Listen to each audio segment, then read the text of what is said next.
Today, we're going to talk about the NES Max by Nintendo and why this was too small to use even as a kid. Let's go ahead and get into it, the flaws around this controller, and why it's not that great and was a really bad idea, at least in my opinion. So just a quick size comparison. As far as actual casing goes, it's a little bit bigger than a standard NES controller. My issue, literally the buttons. The D-pad is squished way farther in. And as a kid, this was a lot easier to hold versus this. You feel really cramped and closed, and it's honestly, it's like playing with Switch Joy-Cons. They're a little too small, don't exactly feel great, but they work. They put the turbo buttons down on the bottom, start, select, but that's not the biggest issue. The biggest issue was this right here. The biggest issue. If you would think of sliding this up and down and around and everything, that would be good button pressures, real quick, simple, easy.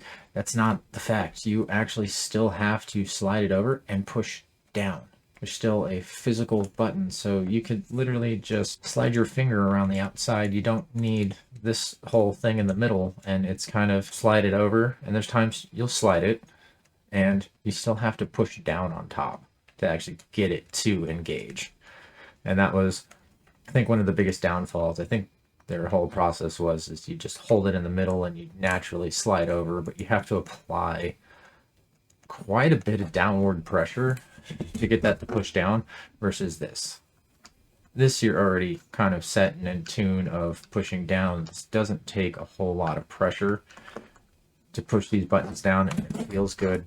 This pushing down at the same weight I was just pushing that, I'm not actually even, you can see it, I'm not actually even pushing it down far enough to activate. You really have to push down a lot harder.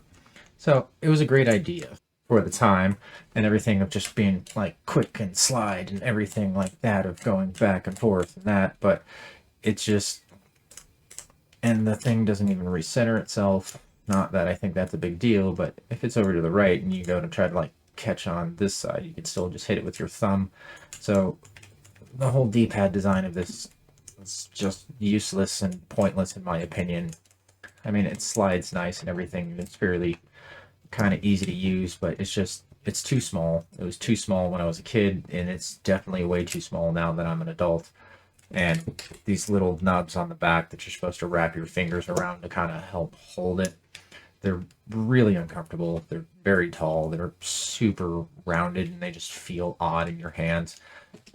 But I think this is one of the more worse controllers that came out for the original Nintendo, and especially the fact that this is, it's a first party product.